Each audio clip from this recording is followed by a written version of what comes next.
I was thinking, what are the steps that young individuals should take to make sure they're getting the sleep they need? Mhm. Yeah, so that's why I love that you might develop strategies for a campaign around how important sleep is, because I don't know if I've really seen one before, and it's so important. Um, so, so your question was, what strategies can they do to have more sleep, to get more sleep? Well, from a psychologist's point of view, you need to have parents who insist on the structure, because we're not so inclined when we're teenagers to be as disciplined as we may need to be ourselves.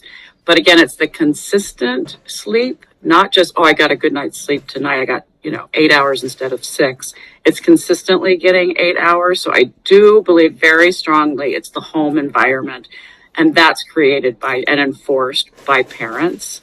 Now, we all meet disciplined children, and it sounds like you are disciplined as you are. It's after 5 o'clock and you're on break and you want to learn for your project, which is very impressive.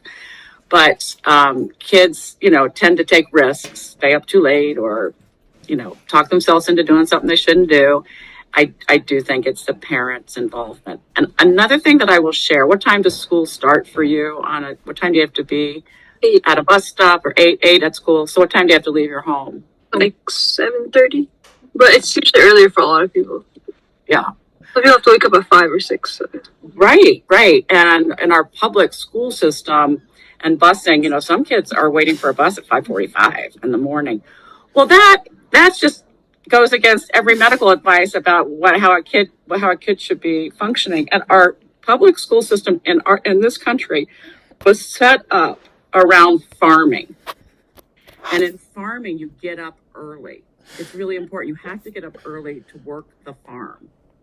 And you have to get up early to get the animals out, to feed the animals, to do all the things for a farm. And you're off in the summers because of farming, because it's so hot, right? And the farming also requires a lot of work during the day. So we've never changed that system.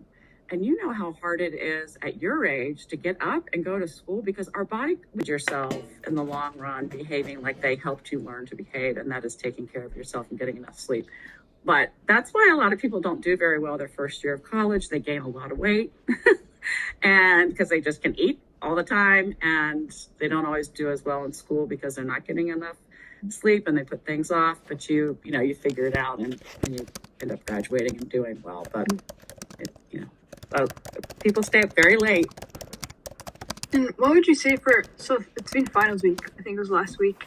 So a lot of students are staying up and pulling onliners. Do you think that it's worth it? Or because the risks and rewards. So for instance, you might stay up until 3 a.m. and you master everything, but you might do bad on your final because you don't have enough sleep. Do you think it's good? Totally. Yeah, it's not a good strategy at all. And now I've done it. But that's because I've had poor planning on my part. But you don't deliver the best product because you're rushing and staying up all night. And then you know what it's like when you're trying to finish that project and you just feel like, I can't stay awake any longer. And so you're not putting forward your best work. But it's not an unusual thing that people do. Yeah. You learn to figure life out, right?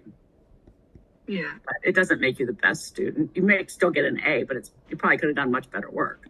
Mm-hmm. You guys have any other questions? Do you have any thoughts about what the campaign might look like? Your strategies for campaign? So we have a council, the Hilliard Council. We want to talk to her. Mm-hmm.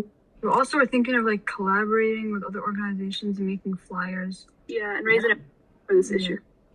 Yeah, that's great. Well, if I can help with that too, I wonder about, would Children's Hospital be interested? And, Yeah. So we're more gearing towards older, around 14 to early 20. Because that's kind of I feel I see a lot of people usually at those ages who are mostly sleep deprived. Obviously older people, but we're focusing more on our age group. Yeah.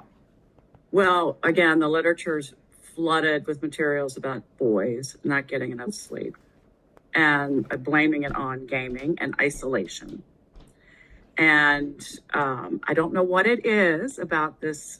Well, I guess you're not in school, so that's the time you can game, but there's just a lot of activity at night, right? Until 2, 3 in the morning, that they can hide from their parents, and they don't know they're doing it necessarily. So I think the literature will be coming about girls, but we hear much more about the isolation and lack of sleep from boys. Mm-hmm. Do you feel like it's been worse now compared to like back in the day? Yes, absolutely. And it's it's related to so much stimulus that's coming towards us all the time, through so many different platforms, that it'll become a new normal, and hopefully we get better at it and managing it.